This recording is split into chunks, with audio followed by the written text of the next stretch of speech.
We begin with the close of the state's special legislative session. It lasted 7 days, stirring concerns over transparency and accessibility, and has now left Republican Governor Joe Lombardo with a tough decision. He called the special session and set its agenda to include his own crime bill, but the version of that bill that the Assembly and Senate passed now has language in it similar to a measure he vetoed in the regular session. What that language is and why legislation to bring major film studios to Las Vegas did not pass. For that, we bring in Tabitha Mueller, Capitol Bureau Chief and Government Accountability Reporter for the Nevada Independent. Tabitha, thank you for joining us. Are you still in Carson City or have you made your way back home? I've made my way back home, but we're still not too far because we still have a few more things to do. Right. Well, let's start with that film bill. It narrowly passed out of the Assembly. What do you know about why it did not get out of the Senate? I mean, when we spoke to lawmakers after the vote, there were at least three who were very much sort of making that last minute decision. And all of them said, look, we really considered and weighed the pros and the cons, right? We talked about this legislation as a way to generate thousands of jobs for Southern Nevada during a time where there's a lot of economic uncertainty. And so I think lawmakers were considering that and the fact that this would have put sort of the state in a fiscally sort of precarious position, right? We're talking about $120 million in transferable film tax credits that film companies could receive them and then sell to other companies to offset their tax burden. And, we either would have had to find a way to raise revenue in the future or to kind of take a little bit of a fiscal hit to the state budget. And ultimately, what those lawmakers said was, look, it doesn't pencil out for us. Okay. The governor's crime bill, according to the former sheriff, it will put teeth back into Nevada's penal code. It did pass out of both chambers. It'll increase penalties for a slew of crimes. It'll also reestablish that corridor court for people who commit crimes in tourist areas like the Strip corridor. But now there is language in it that may prevent the governor from actually signing his own bill. What is it?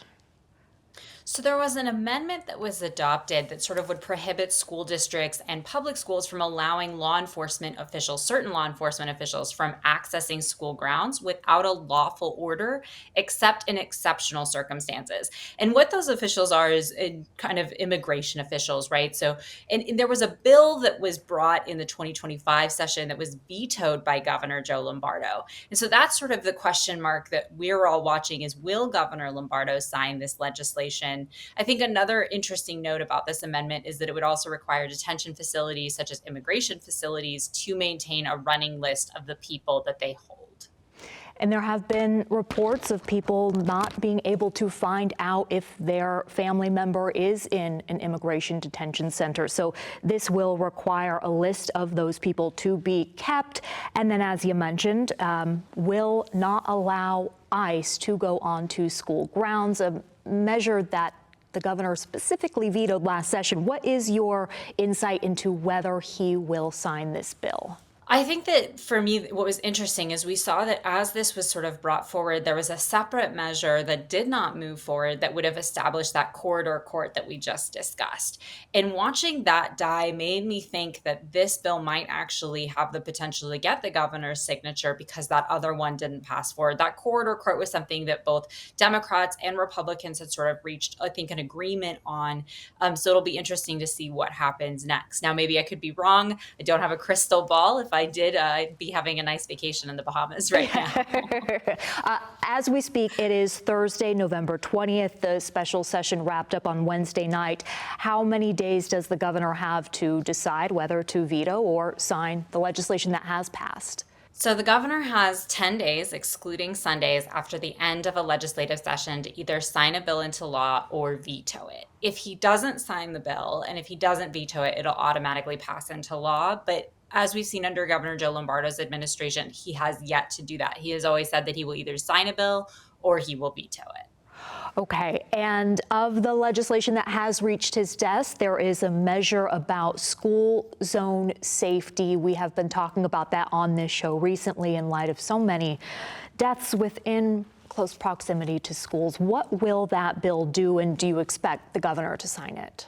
I expect the governor to sign that piece of legislation. And I think that what's kind of critical about that measure is it's designed to sort of make sure that people are following traffic laws, right? There are increased penalties when you're in school zone. There's some additional changes that are designed to say, hey, like maybe be more careful. There's some specifics around U-turns and some other things. But I think the biggest piece of that I want people to take home is that there are going to be harsher penalties in those school zone areas. Okay, and hopefully there is the enforcement that follows along with that. Finally, there is another measure that does not need the governor's support, and it deals with mail-in voting. What happened with that? So, kind of in the final in the final moments of the legislative session, lobbyists and the press corps were very surprised when this measure, a resolution, was brought forward in a constitutional amendment. And lawmakers brought this forward, Democrats did, and they passed it out of both chambers. It didn't need the governor's approval because it's not a bill. And it's essentially saying, look, we're going to enshrine mail-in balloting and some expanded access to drop-off mail ballots in the Constitution. But before it can be enshrined in the Constitution, it'll need to come back in another regular session, and it'll need to go before the voters. Okay, and I believe Democrats think that that will help their numbers. Does that counter voter ID measures in any way? What's the connection?